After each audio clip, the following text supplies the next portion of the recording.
देवाः भद्रं पश्येम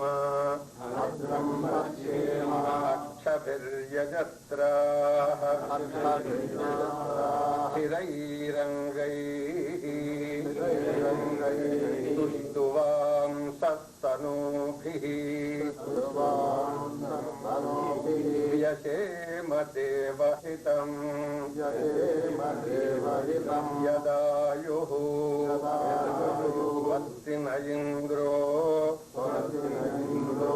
वृद्धस्रवाः वत्ति न पूषा विश्ववेदाः वत्ति न साक्ष्यो अरिष्टनेमिः स्वस्ति नो बृहस्पतिर्दधातु ॐ शान्ति शान्ति शान्ति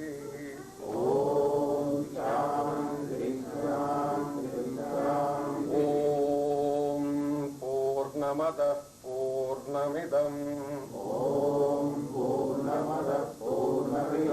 पूर्णात् पूर्णमुदच्यते पूर्णस्य पूर्णमादाय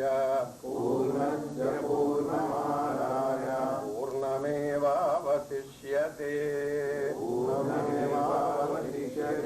ॐ शान्ति शान्ति शान्ति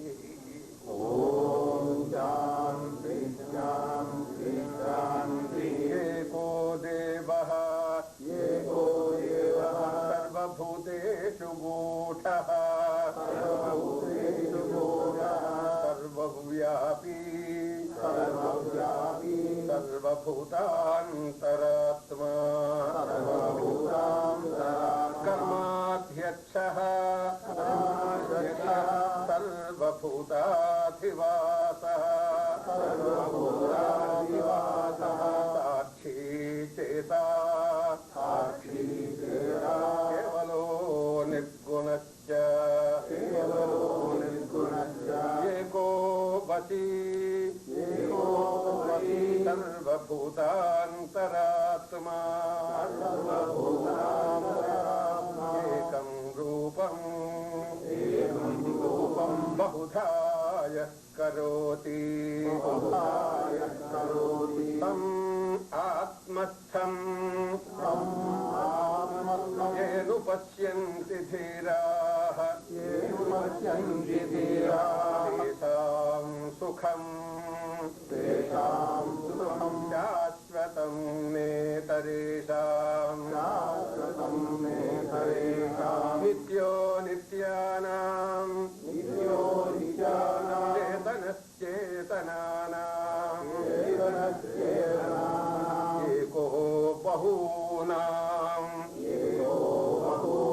यो विदधाति कामान् तम् आत्मस्थं येनुपश्यन्ति धीराः तेषां शान्तिः शाश्वती नेतरेषां न तत्र सूर्यो भाति न चन्द्रतारकम् नेमा विद्युतो भान्ति कुतोऽयमग्निः तमेव भान्तम् अनुभाति सर्वम् सत्यभासा सर्वमिदं विभाति परिपूर्णमनाद्यन्तम् अप्रमेयमविक्रियम् एकमेवाद्वयं ब्रह्म देह नानात्व नास्ति किञ्चन तत्घनं चिद्घनं नित्यम् आनन्दघनमक्रियम् एकमेवाद्वयं ब्रह्म इह नानास्ति किञ्चन प्रत्यगेकरसम्पूर्णम् अनन्तं सर्वतोमुखम् एकमेवाद्वयं ब्रह्म इह नानास्ति किञ्चन अहेयमनुपादेयम् अनाथेयमनाश्रयम् एकमेवाद्वयं ब्रह्म इह नानास्ति किञ्चन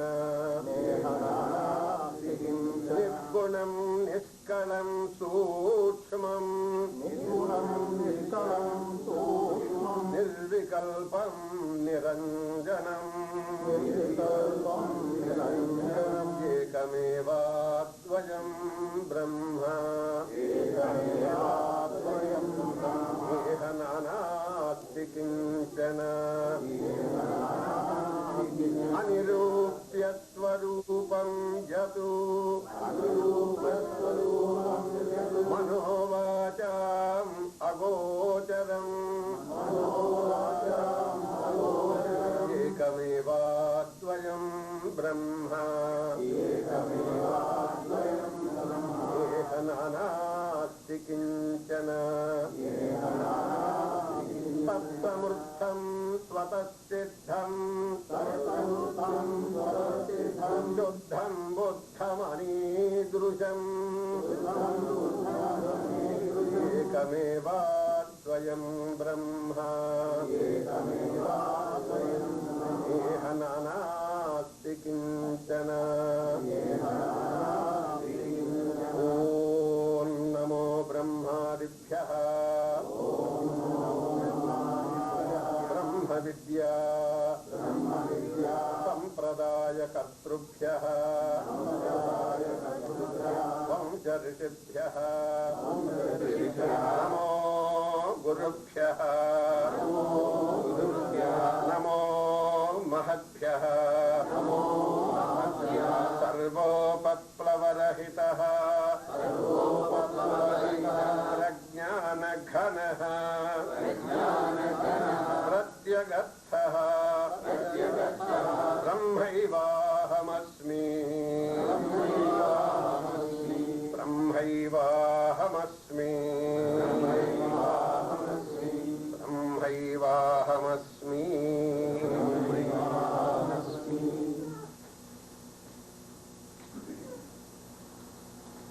Kindly take out third chapter of Prashnopanishad.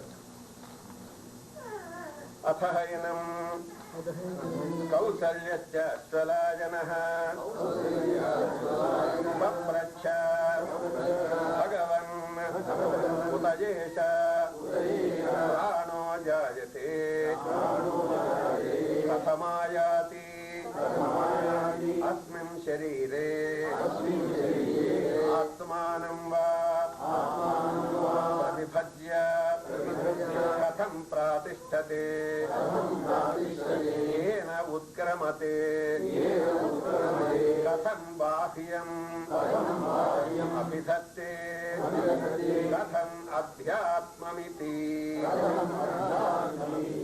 तस्मै सहोवाच प्रश्नान् पृच्छसि ब्रह्मिष्ठोऽसीति तस्मात् ते अहम् ब्रवीमि आत्मन एष प्राणो जायते यथा एषा पुरुषेच्छाया एतस्मिन् एतत् आतत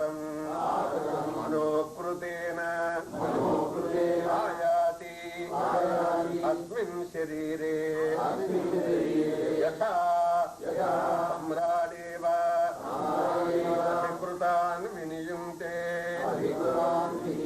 एतान् ग्रामान्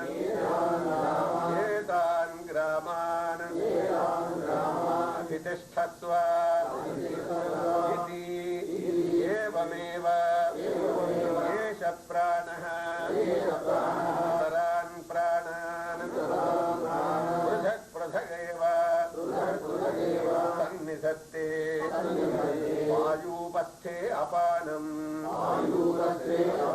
चक्षुश्रोत्रे मुखनासिकाभ्याम् प्राणः स्वयं प्रातिष्ठते मध्ये तु समानः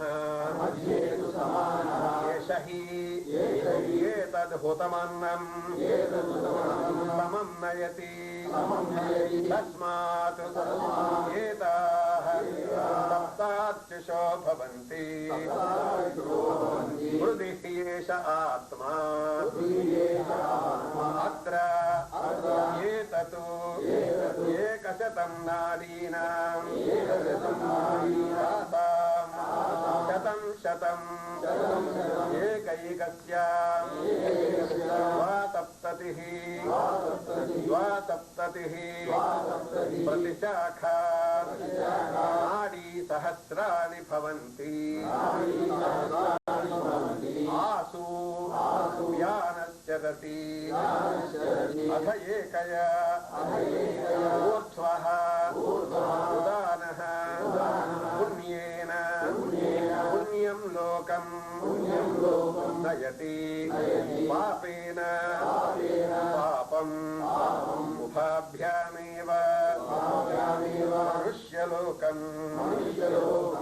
So this is the third chapter of Prashnopanishad. Kausalyasya Ashwalayanaha, that rishi named Kausalyaha, Ashwalayana Gotrasya. His Gotra is Ashwalayana, his name is Kausalya, and he has asked Prashad, this is a teacher here of this Upanishad, namely the Bhagavan Pipalada Maharshi. He had asked earlier, two disciples have asked the two questions and they have been answered. Now the third question is, has got 6 bits. Kutayesha prano jayate. This is a great prana, this is Hiranyagarbha, this Sutratma. The entire universe is nothing but the grassified expression of that subtle prana. That prana, Kutayesha prano jayate, where from that prana is born? That is the first bit of the third question. Second question is, how it is having born there, how it is coming, how, in what way it is entering this body, this prana. And third bit is, having come here and entered into this body, how it has divided itself, subdivided itself into 5 divisions or 5 parts or 5 expressions or 5 components, and how it has established it in this body in the 5-fold way. 5-fold way means the disciple also knows, because he has also been doing so many yajnas, yagas, danas, etc. He studied so many scriptures. Now only for a advanced instruction he has approached this Bhagavan Pipalada Maharshi. He is quite familiar with the 5 expressions or 5 components of prana, namely the prana, the apana, the vyana, the udana and samana. And every day when he is eating, he is offering these oblations to prana svaha, apana svaha, vyana svaha, udana svaha, samana svaha. Each morsel is being offered as an oblation, as an offering, as a sacred offering into the fireplace. Namely, Aham Vaishvanaro Bhutva, that fireplace is here in the kitchen, and the sacred fire is there. Paramatma is sitting here as a fire, and to him offerings are going on. Whether you do any other yajna or not, if only with proper understanding you just eat food in the proper way, well, that itself becomes a good yajna. You need not do any other yajna. After all, eating you cannot escape, eating you have to do. So, if you eat 3 times, it will constitute 3 yajnas, provided you eat that very stuff in a yajna spirit, with a proper understanding. Who is eating? Who is disposing of the food eaten? Who has produced the food that is being eaten? Who actually is here? Whose activity it is all this? And what is happening to this food? What a great miraculous activity is silently being carried on, and what is that supreme power. With this understanding, when you eat, that eating itself becomes yajna. It is called bhojana yajna. So this is second question. Third question is, Atmanam va pravibhajya katham pratisthate, how this prana has established itself in this prana, in this body. And fourth bit is, kena utkaramate, why it is just going out. Why this prana having entered into the body at its own choice, it has entered into the body. And it is also going out at its own, he does not consult us. The prana vacates the body, he does not consult us. And why it is happening? What is that when it goes, everything goes? In which component leaves the body? Out of the 5 components, which component departs? With that everything departs. That I want to know, sir. This is the fourth bit. Fifth bit is, after all, prana has established itself in 5-fold way. Just as it has established itself in a 5-fold way in this body, in every body it has similarly established itself. In all the pranis, in all the jivas, in all the bhutas, everywhere it is. So whole universe in the microcosm, if it is the 5-fold way it is functioning, in the macrocosm, in the Virat, in the outer universe also it must have established itself in a 5-fold way. So how it is that, how exactly I can decipher? What are those 5 regions or 5 zones or 5 components in this outer universe? This is the question. This is the fifth bit. Katham bahivadhi abhidette. Katham adhyatmamiti. And in this adhyatmic reason, subjective realm, how am I to see? What is that? There are several moments where this is the prana. Eating only is not the activity after all. So there are so many activities during the day. So how am I to understand what are those 5 components in the subjective realm? What are the 5 components in the objective realm? In the pluralistic manifest way, outer universe. So subjective inner universe, in the outer universe, how this prana has established itself. So this is how these are the 6 bits. 6 sub-questions of that one third question put by that Kausalya. The sage Pippalada Maharshi really admired this, the way in which these questions, very penetrating, very significant, very important questions have been put by this disciple of his, and he was very much happy about it, and he congratulates the disciple.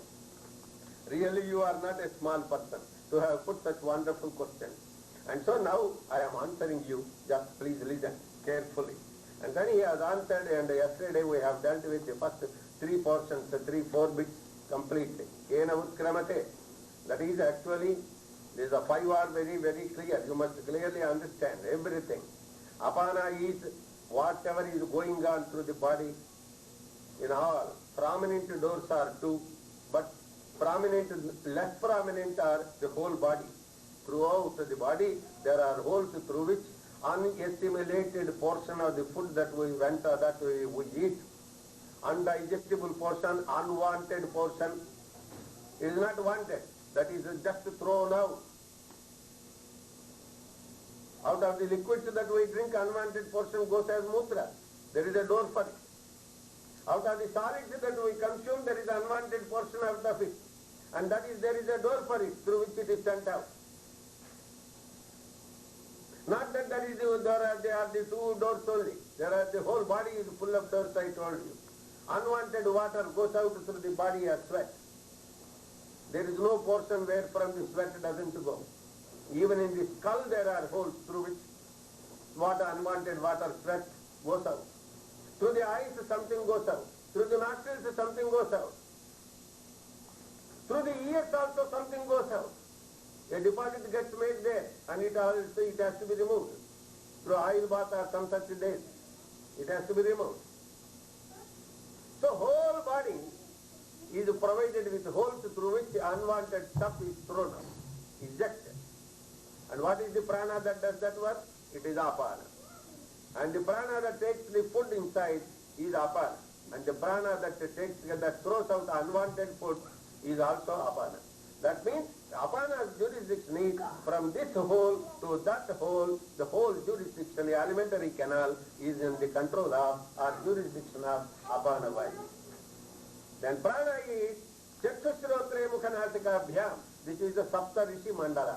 seven rishis are functioning in this portion. This is supposed to be Bhuloka, Bhuvarloka, Suvarloka, and this in the subjective realm, this is also universe. This is Pindanda. What is true with Pindanda is true with Brahmanda, and so the three lokas are also here. And this portion is their legs, Bhuloka, they are always in contact with Bhuloka. Bhuvarloka, your Sukshma Sharira, and that is in Bhuvarloka. And then finally, Suvarloka is there, this portion. There the Sahasrara Chakra is there, and that particular thing is totally in contact with Brahmaloka. And that is there. The five, before you go there, there is a Saptarishi Mandala. The seven rishis are the two eyes, the two ears, the two nostrils, and the tongue. They are the seven rishis. This is Bharadwaja, this is Gautama, this is Vishwamitra, this is Jamadagni, this is Kashyapa, this is Varuna, this is Atri. These are the seven rishis. So in these seven rishis are, these are like seven horses on which Surya Bhagavan, namely the prana, is supposed to be riding. Saptaskara Dhamarudham, Prakandam Kasyapatmajam we say. So this Saptaskara, these are the seven horses on which this prana Shakti is riding. And so prana is nothing but Surya Bhagavan. That comes in the next chapter. Next portion we have to deal with it today. So prana is nothing but Surya Bhagavan. Prana is nothing but Satyanarayana Swami. Please remember, Prano Vai Satyam, Brahadaranyukopanishad says, Prana is Sakshat Satyanarayana Murti. Prana is Ganapati. Prana only, all these species are nothing but grassified manifest expressions of the subtle prana.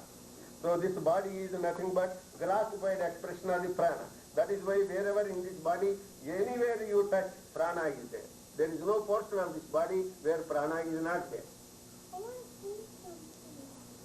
Prana cannot be seen, but the seen body is supported by the unseen prana. That is how we have to understand. And he is the Narayana, always prana rests in water. Water is the clothing given to this prana Shakti. That is why before prana is to remain means you have to drink a lot of water.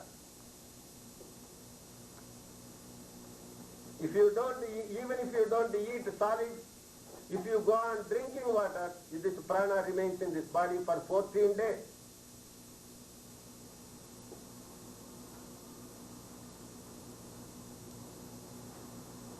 So this prana is Mukhanastikabhyam. This is the way prana is remaining here. So this is in the cabinet, these are 5 ministers. The prana is one prime minister, apana is one minister, there is no deputy prime minister. Apana, Vyana, Udana, Samana, there is no deputy. All are ministers and one prime minister.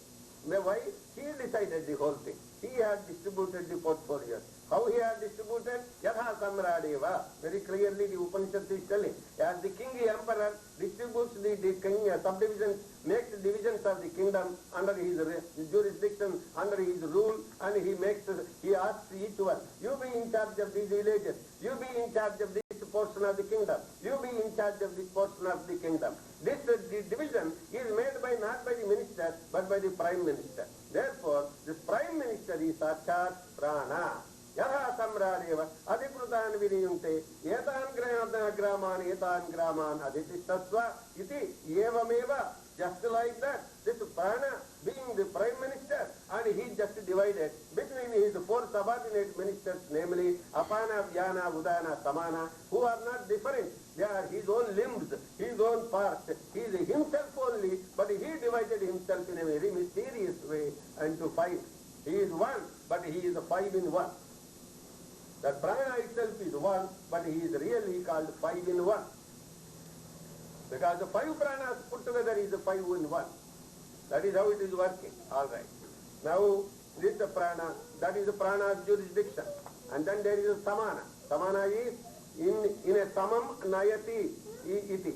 Putam annam. Whatever food is taken by apana and they deposited in this thing, and this samana vayu nicely cooks it. And then he just converts that into blood. And then from this blood he creates so many other things. The 7 dhatus which are required for building up this body. The outer skin, the inner skin, the flesh, the blood, the marrow, the tendons, the muscles, the bone, the marrow in the bone, and the fine 8th dhatu called shukram, the vital fluid because of which people are born. and that is all these things are manufactured goods, products of this prana's working. And that is this prana beautifully, equally and equitably, he distributes the manufactured food, the product of this food, the cooking, and that is, it is supplied to all people without any complaint, all parts of the body. Samamnayati iti samanaha. Its name is samana. Samamnayati. Equally, the blood gets distributed to all parts of the body. That is samana. Then there is another, vyana. Vyana is, it is also, it is like a air which is moving, prana is moving throughout. It is entering through the nostrils, but it is pervading, irrigating the whole body with this air. And that is vyanaha. Vyapnoti sarvam iti vyanaha. Vyapanat vyana uchyate. Vyana, it also does vividham aniti. In a mysterious way it acts. All the important works it does. When you want to speak, you speak only when you do not, there are certain things which you have to do without breathing in or without breathing out. It is in that junction where you don't breathe in or breathe out, it is at that time you do some extraordinary work. And that work is performed when you are under the influence of vyana. Supposing you are thinking very closely, deep meditation you are doing. And at that time, there is no time, there is no leisure for breathing in and breathing out. Normally that is why we say, I have no time to breathe in, what are you talking? Normally we say that is a fact. And he gives the 5 examples in Brihadaranyaka Upanishad. What are those times?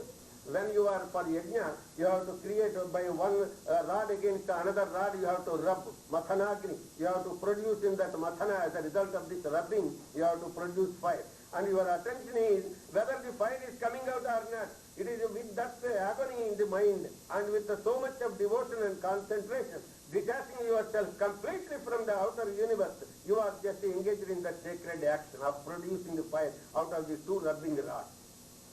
It is at that time you don't breathe in and you don't breathe out. That is one.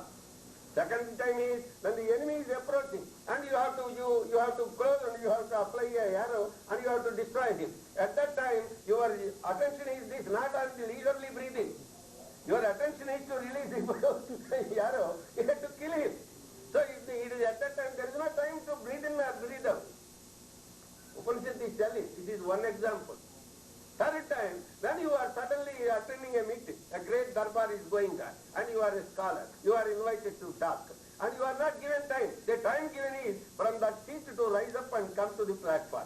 It is at that time you are thinking, what to talk? There is no time.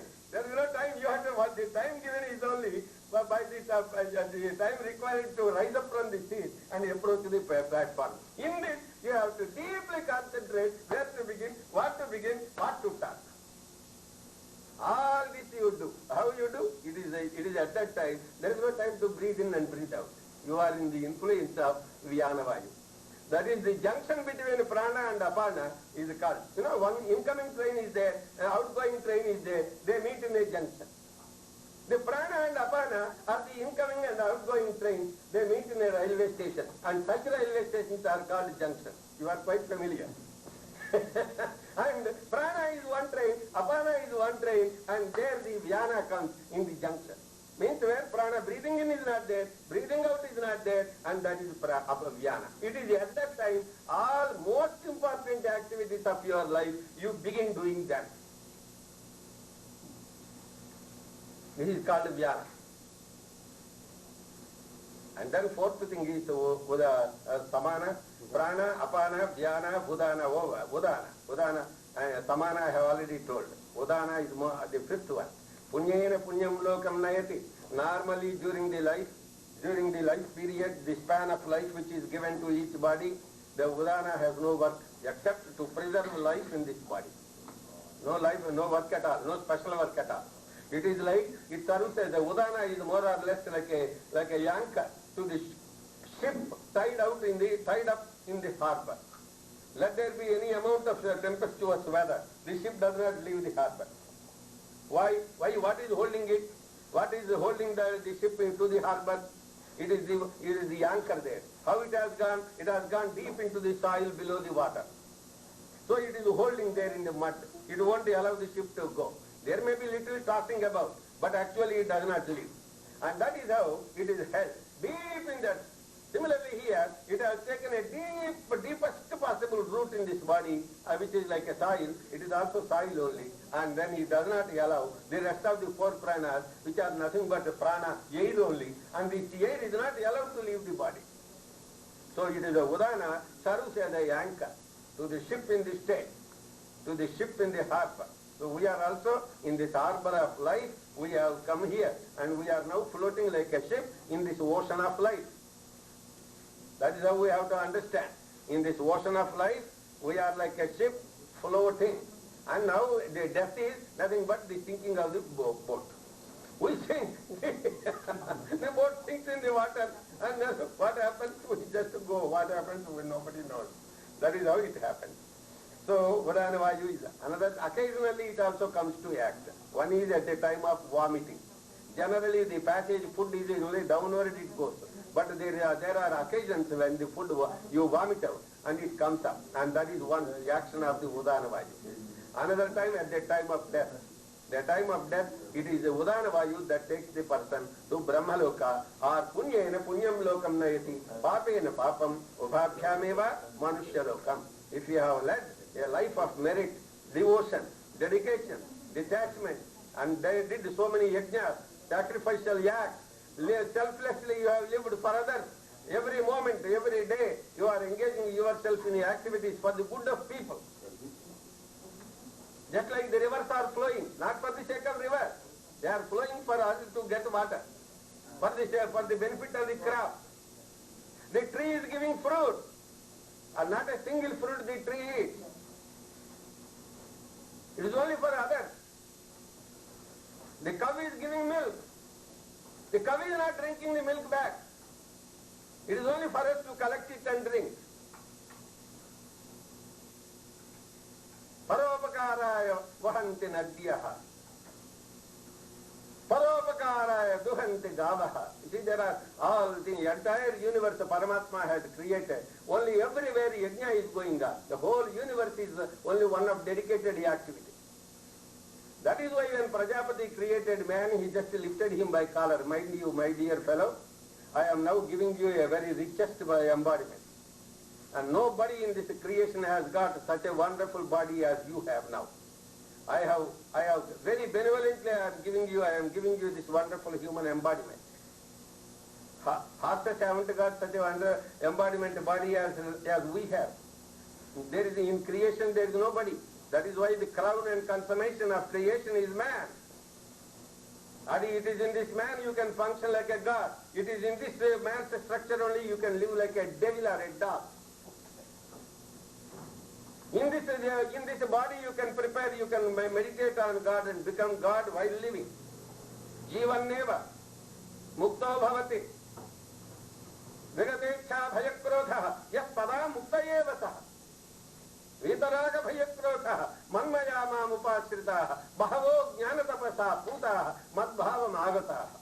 In 4th chapter of Bhagavad Gita, 10th verse, Paramatma is telling, many people having entered into this human embodiment, they did not waste their life. Oh Arjuna, please understand. They have followed it, they did tapasya. They have just abandoned all their desires. They lived in a desireless state.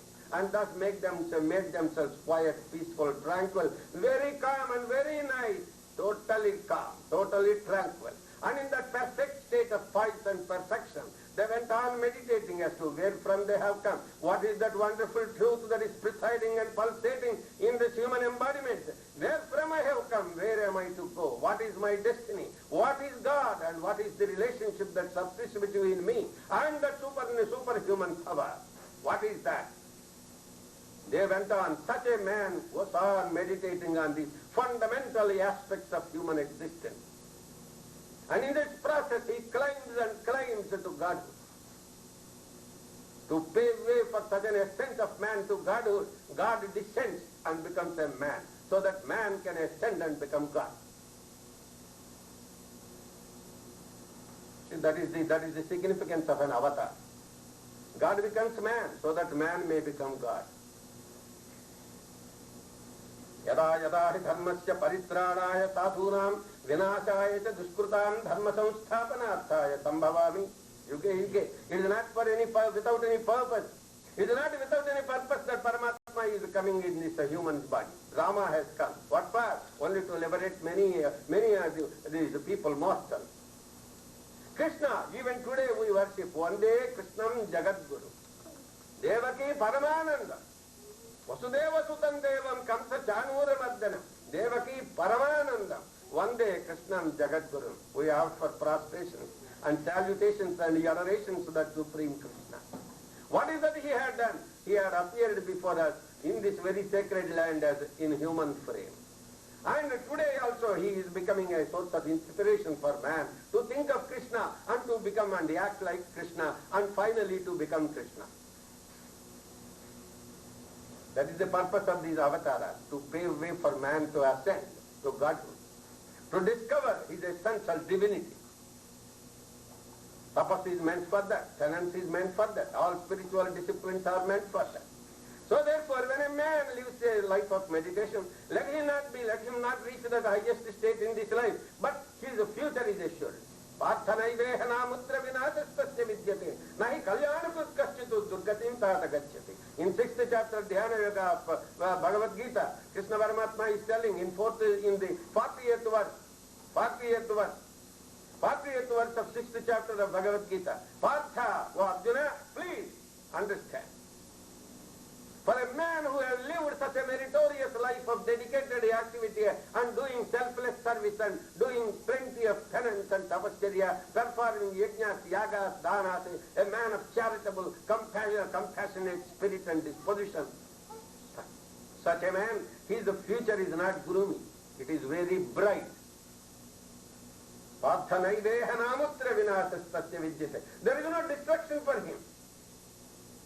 He goes to Swargaloka and remains there for years and years. Prapya punya krutan lokan shitva shashwati samaha sujainam srimatangehi yogabhashtaha vijayate.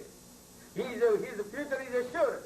There is no danger here. There is no danger after this life. Such a man, he is glorious always, both in this body and outside this body. This is a 40th verse, very important to us. Life after death is discovered, is discussed. Life after death is discussed. In the 6th chapter, starting from 41st verse, Arjuna is asking, supposing my life is not perfect, so many deficiencies are there. Now what happens to me? What is going to be my fate, Arjuna? Ayati Shraddhaya Peto Yoga Chalita Manasaha. I want to do in the morning, but by the evening the whole desire evaporates. I am somebody else next hour. But when I am taking a decision, I am quite pious. But I am just falling out from that my own desire and decision. Conviction is there, but it is shaking. Faith is there, it is shaking. Then what is happening? What is the fate of those people? Because Arjuna visualized that many of us will be like this. He visualized it. There will be many friends like him. And so, what will be the position of those people? He has asked for and on our behalf. For and on our behalf, he had put that wonderful question. And that has been answered in the 6th chapter, commencing from 41st verse. 40th verse, Partha Naiveha. In this life, there is no trouble for him. In the next life, there is no trouble for him. Why? Such a man. Praptyana punya krutan lokan. Because you have done so many punya deeds, punya karma. And that will never go in vain. Similarly, when therefore what you will do? You enter into Devaloka and finally you will become either Surya. If you are worshipping Surya, you become Surya. If you are worshipping Chandra, you become Chandra. All Muslim friends, they are worshipping Chandra. So they become Chandra. Those who are worshipping Aditya Hridaya, etc. and seeing Surya Bhagavan, and then you are simply daily worshipping Adityam Kasyapatmajam, Aditya Vajesha Etan Mandalam Tapaditat Ratadu Jasta Drucha Mandalakam Sarucha. Like this you are worshipping Surya Bhagavan, and every day concentrating on that thing. Although closing the eyes, concentrating on Surya mentally, and then worshipping, finding your identity with that supreme power. who is nourishing the whole universe with the prana, with the rainwater, with the heat, with the energy, with the light, with everything that you require in life. And such a Surya, when you are worshipping, finally you become that. Yanti devavrata deva, pitruni yanti pitruvrata, bhutani yanti bhutejyo, yanti madhyajinopi mam. This is a very wonderful verse. 15th verse in the 9th chapter of Gita. Right. So, punyena punyam lokam nayati. When you have done so many auspicious, meritorious deeds in this life, your future ought to be bright. It will be bright. And punyena, who takes you there? After leaving this body, this Udana Vayu takes you to realms, higher, celestial realms, to heaven, to Swargaloka. Who takes it? It is the Udana Vayu. Because we have to now tell the portfolios of these 5 pranas. So Udana Vayu's responsibility is to take you to heaven. And supposing you have not lived such a life, naturally he must also take you to the appropriate place. And those appropriate places are called hell. And Vedavyasa in Brahma Sutra says, it is not one hell, Baba, apicha sapta, there are 7 places where you have to experience a hellish experience. You say, usually you say it is a hell, Baba, it is a hell, you say. That is that. The heaven becomes a hell for that rascal. And for a Meritocian man, the hell becomes a heaven for him. For a man who is living in spirit of the total harmony with the outer universe. Evam pravartitam chakram nanuvartayati haya akhayuhu indriyaramo mogham partha sajivati. A man who is not observing the cycle of life, he is going, he is appearing, he is disappearing, he is reappearing. In a visual moment, the man is living. He is living, he is dying, again he is coming to relive. This chakra, this is how life is going on. And he who does not cognize this wonderful phenomenon existence, this order, he is what? He is useless. He may he is so useless that he can die. Easily he can die, he says. Krishna says. Mogham partha sajivati. Even if he lives, it is useless.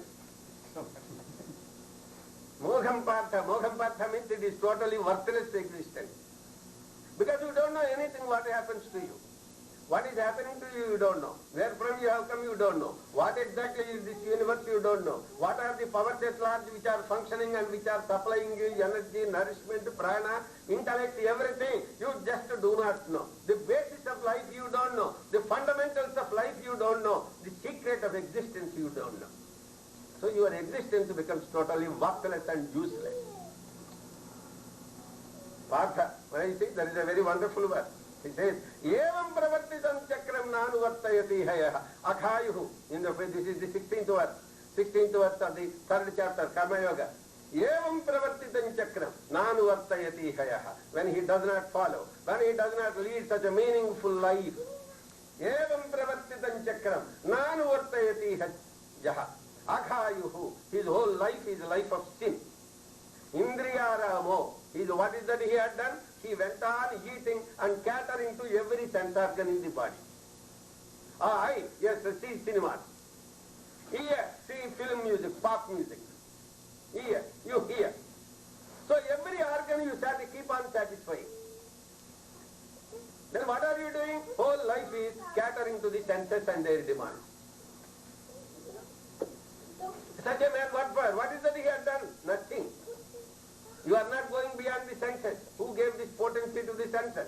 Who created these senses? Is there any power beyond the sensual existence? Is there any power? What is the source of power? What is prana? If prana is not there, nothing is there. No, eye cannot see, ear cannot hear, tongue cannot taste, skin cannot feel. Nothing happens, limbs won't move. If everything is doing its business properly and nicely and efficiently because of the presence of prana, what is that prana? Did you understand about anything about this prana? Have you ever tried to identify yourself with prana? Where from it has come? Did you ever worship this prana? What are the higher powers? Have you ever thought of them? So this a man who has thus uselessly lived such a useless life, what happens? He is to become this human